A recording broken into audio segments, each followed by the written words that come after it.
Hi, hello and welcome to Sandy's Cricket Updates. In this video, we are going to be looking at the match number 2 review of match between Velocity and the Trailblazers. Trailblazers just came in for the first game. Velocity won the last game at Sharjah that was played yesterday's night, but suddenly to come back and perform at around a 2 p.m. Start under the sun, it's never going to be easy for them. They didn't have much rest or something. They didn't have much they need the schedule was turned out to be a bad one for them. They came in. Mithali Raj won the toss and she opted to bat first, considering that. Yeah, of course, there's not going to be any duo whatsoever. She mentioned that the team management we discussed and we wanted to bat first. That's what she said. But Julian Goswami and Sophie Eccleston really had other plans. They really were spot on with their line and lengths. Julian Goswami, the way she dominated Shafali Verma and Daniel White. She really maintained the line length despite being hit for a 6 under boundary. Shafali Verma fell on the third over. Churan Goswami just bowled, ripped the off stump of Shafali Verma. She attempted to go for the cut shot which wasn't available there. A ball delivery that is being bowled on your off stump. Keeper is up close to the stumps, but she attempted to play the cut shot. Maybe she tried to go for a single or whatsoever. Whatever she had in the mind, that didn't go well.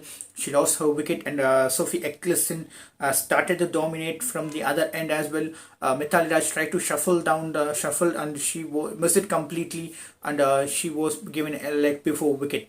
And the next delivery, where Veda Krishnamurthy, she also tried to she just played to cut the ball.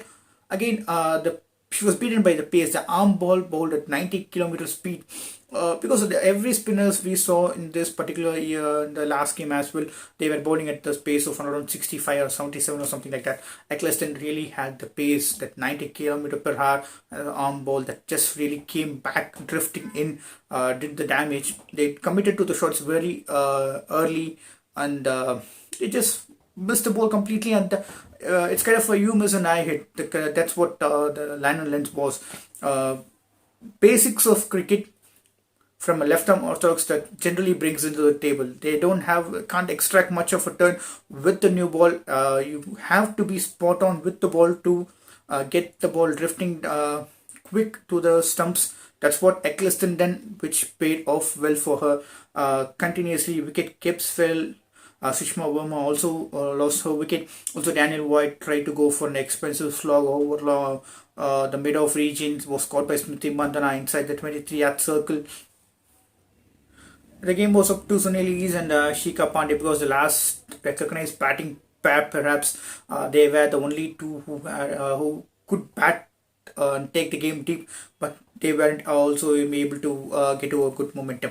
Rajeshwari Gaikwad just came and she started picking up wickets. She picked up made a soft dismissal of Sunil Ease, caught and bowled, and the next delivery, Sri Divya Darshini was out. She also tried to just shuffle across and play it on the leg side, but the thing I felt was that they should have at least attempted for a sweep shot rather than when you have the benefit of doubt whether the ball is going to turn. They played for the turn. At least if they have tried to play those sweeps and tried to get to the pitch of the ball, they could have got it on the bat some way, one way or the another. They could have been a singles. They could have rotated the strikes, and really that made a bad impact. Also, Ekta Bishik, she tried to go down the ground because there was no option left. Most like 6 or 7 wickets fell off around 27 runs, 7 wickets fell, and she had no other option to go straight down the ground against Deepti Sharma, was caught and bowled. Because when the top order fields, you can't expect a lower order batswomen to make much of an impact as well, and they were all out for 47, and Sophie Eccleston provided the final blow by picking up the wicket of Janara Alam. They were completely rattled for 47 runs, no scoreboard pressure or whatsoever. Smriti Mandhana and Dhanendra Doughton came in. They just tried to score as quick as possible, but the boundaries were really hard to come by. They also got those inside edges and outside edges. It stay wasn't even comfortable for Smriti Mandhana as she tried to go over long on. She cleared tried to clear the mid-on fielder but was caught by Janara Alam, and Richa Josh came in, and finally Dendra Totten, she started to hit the ball really well. There wasn't much of a loose deliveries, but a couple of loose deliveries from Ekta Bishit was put to the boundary by Dendra Totten. One was down the leg and she was hitting it on the square leg region. They showed the range from the long square leg to the long on, how much she loves to play on the leg side. She demonstrated once again, and finally Richa Josh hit the final six to finish the game, but end of seventh over. Now the run rate, net run rate has really climbed for the Trailblazers. The net run rate is 3.9 because of the margin, the 13 over margin and 9 wickets to spare. It turned out to be a biggest game for Trailblazers. Now Supernovas has to defeat Trailblazers to be in the tournament. If they lose that game, they're going to be out of the tournament, and Velocity is going to get into the final against Trailblazers. So they have it's going to be a huge game for Supernovas and Supernovas against Trailblazers on 7th of November in Sharjah, and that game is going to be purely dependent on the toss and the dew factor. It's going to be the evening game. So win the toss, and Supernovas should look, if they win the toss, they will look to bowl first and try to come back and chase it down.